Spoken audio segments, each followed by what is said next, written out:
Nakaapekto kaya ang pananalasa ng Bagyong Christine sa presyo ng mga isda at gulay sa ilang pamilihan? Alamin natin live mula sa Marikina Market sa unang balita ni EJ Gomez. EJ.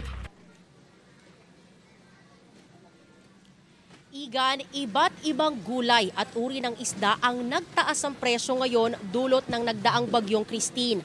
Ang mga nagtitinda rito sa Marikina Public Market, umaaray daw dahil sa katiting nilang kita.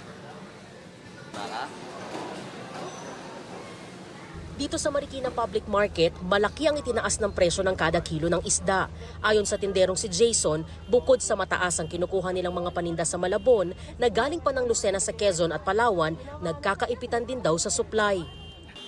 Mahirap pa kumuha ng supply kasi nag-aagawan ng mga manininda. Kaso nga lang pagdating sa pisto, medyo matumal kasi ayaw ng customer pamili. Ang mahal po kasi. Magbababoy na lang muna daw sila.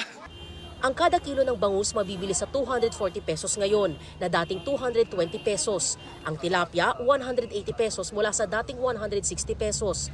280 pesos naman ang isang kilo ng galunggong na nooy nasa 240 pesos. Ang lapu-lapu at maya-maya, parehong 80 pesos ang itinaas at ngayon ay 380 pesos na.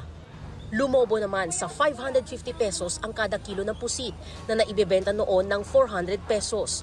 Gayon din ang hipo na 50 pesos ang dagdag presyo at ngayon ay nasa 450 pesos.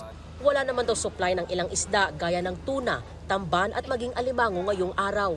Sa gulay naman, marami rin ang nagmahal ang presyo. Dahil dun sa bagyong nagdaan, talagang mga nasarenta yung mga gulay, tsaka yung daan, kaya hindi makapasok ang mga gulay. Napakataas. Napakatumal dahil sa sobrang taas ng gulay talaga.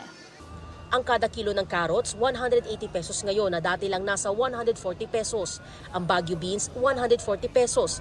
Ang repolyo at pechay Baguio, 120 pesos. Habang ang sayote, 80 pesos kada kilo mula sa dating 60 pesos. Bumaba naman ang luya sa 200 pesos mula sa nakaraang 300 pesos.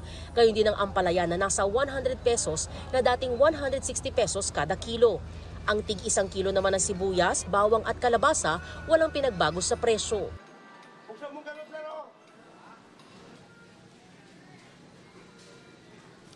Igan, sabi ng mga nagtitinda rito, napipilitan na lang daw sila sa araw-araw na ibenta sa mas mababang presyo yung kanilang mga paninda para hindi sila masiraan at para kahit papano, may maiuwi pa rin sila sa kanilang mga pamilya.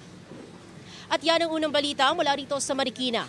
EJ Gomez para sa GMA Integrated News.